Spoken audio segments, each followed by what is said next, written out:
Karena saya trauma oleh orang pinter. Ketika mimpin BUMD di Jabar, mimpin Bank Jabar, orang pinter hampir jebol 6 triliun. Saya lebih baik dipimpin oleh orang bodoh tapi mengerti daripada orang pinter tapi tolol. Kan kata Bapak kan bodoh tapi mengerti, Pak.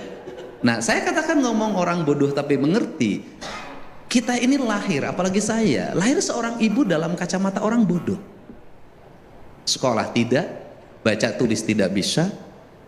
Kemudian hidupnya hanya mengabdikan diri pada suami dan anak-anaknya. Tapi bisa melahirkan anak 9 tanpa babysitter. Bisa ngurus anak tanpa pembantu. Bisa membesarkan, bahkan bisa 9-9-nya jadi sarjana tanpa pinjam ke pihak manapun dan tanpa menjual aset yang dimiliki. Apa sih sebenarnya pesan dari situ? Pesan dari situ, sehebat apapun kita memiliki konsep tentang sebuah negara, tentang sebuah lembaga, pada akhirnya satu yang dilupakan di negeri ini adalah otak tidak cukup kalau tidak punya hati. Dan hatilah yang bisa membaca, Pak. Saya kalau ngomong tentang pengelolaan APBD, saya cukup belajar dari ibu saya aja.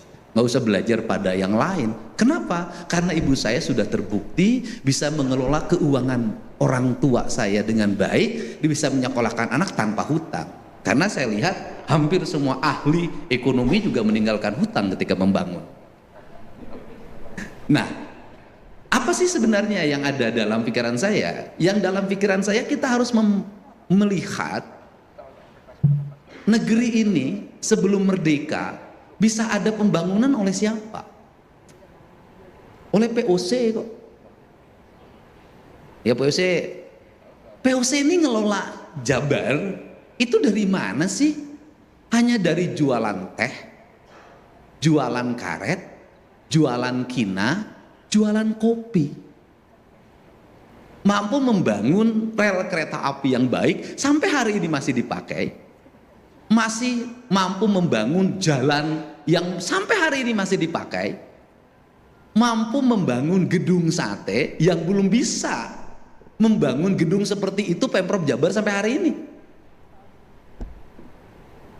Modalnya hanya ngelola kalau mungkin sekarang satu BUMN aja, POC namanya itu. Hanya itu saja.